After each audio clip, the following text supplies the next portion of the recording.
see it for myself. Anyway, with that said, Gunnar, why don't you come on up and you can kick us off.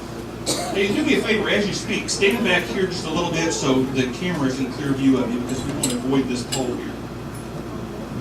Like Victor said, my name's Gunnar. So this is my fourth offshore trip, third time going to Mexico, and I mean, every time God works in your heart, it's just something different each week. And a lot of this week is what He was teaching me, just to be more intentional with every relationship you get, every chance you get to meet someone new. This was probably our first day of drama, being able to do the drama, for those who know what it is. And we were in a little plaza in Nuevo Laredo.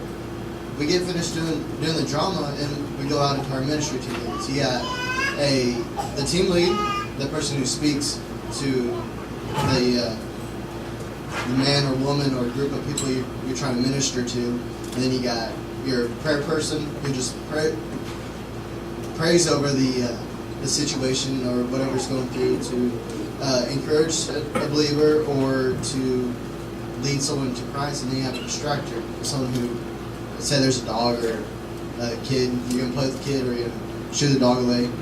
But, yeah, we're not supposed to touch dogs because you don't know what they could be carrying.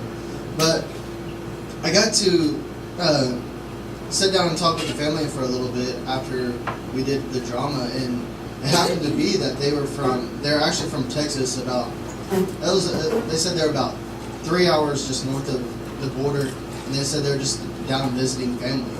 And it was a guy named Robert and his two daughters. I forgot their names, but they were 11 and I believe 7 of them. But I just got to talk to them, and they said they go to a church there in I don't know the town, somewhere in Texas.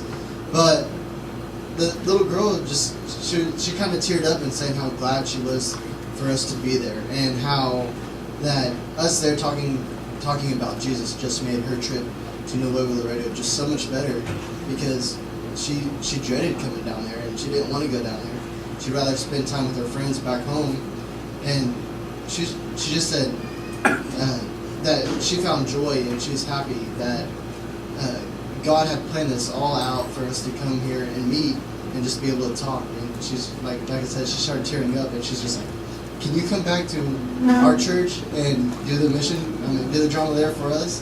She said, "There's people there that need it too." And I'm just like, there's other groups from around Oklahoma and whatnot that they go down to Texas, but that just reminds me of a section in Acts chapter 8 where Philip and the Ethiopian eunuch, where Philip's just listening to what the Lord's telling him to do, and he's able to minister to this eunuch to help him be able to comprehend what the Bible is teaching him, and that he can go back home and spread that joy back home too. But God sets up these little divine encounters for each of us to have chances to minister to people, but we have to act upon that calling. And I know a lot here, whenever I'm back home, it's hard to do that because you're just like, oh, it's for someone else to do. And I feel like with that mentality, is whenever you say, oh, it's for someone else, God's probably just saying it's for you to do, and to go out of the way to actually be able to minister to that person. And I have one more story. It's about a little boy named Brave. It's not his actual name. We just couldn't pronounce his name. But it was our second day of being able to do drama, and it was our second site. And God was working in this divine encounter for all of us, just to encounter this boy. We do one drama in the mud, and then we were going to go up this Volga. It's a marketplace, and we were going to go up just a little bit farther into it, and we found a good open area, but it was really muddy. And we'll still do it again, but our leader said, let's go on a little bit further. So we went up into a street pretty much, and there's tons of people around. They just surrounded us where we were, and I mean, all the traffic pretty much stopped for us just to be able to do the drama there. And were able to do the drama, go out to minister to people, and then we just had a group of some of our students or adults to start a game with all the little kids and begin to show love on them. And they played a game called Pato Pato Gonzo, and that translated means Duck Duck Goose.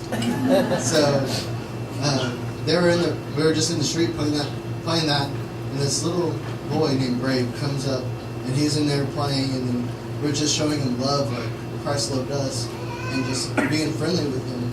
And then our leaders come in and say, "Bring it in, it's time for us to go." So we get in our huddle, start to pray, and share stories of what God was doing there. And this little boy just comes up, and he's weeping. He has just tears flowing from his eyes, and he's kind of shaking a little bit.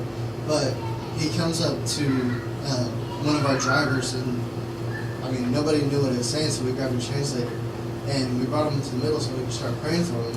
And what was going on was his parents would throw rocks at him, and they'd abuse him, and they said that he was worthless to them.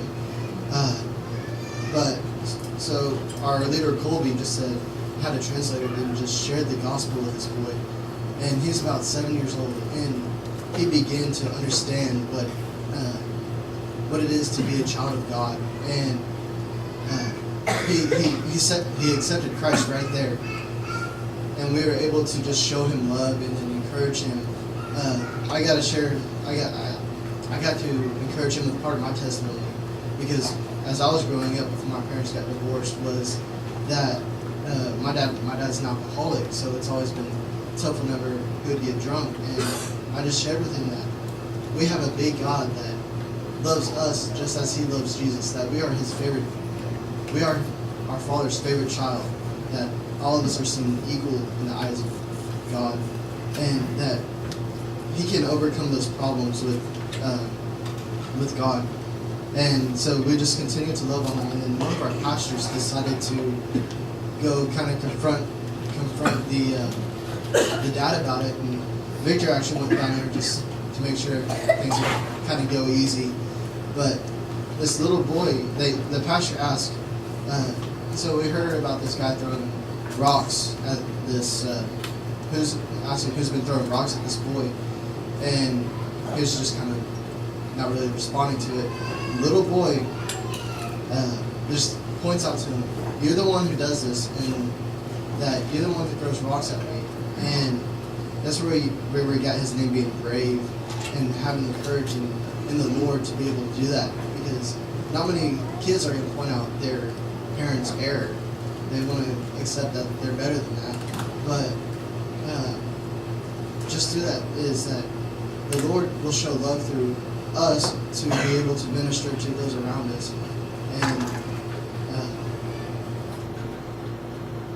pretty much just to show the love, because we're known by the love we have for one another, and that's how we'll be seen to the world, is by our love, and that's how Brave came to know the Lord and be able to be trust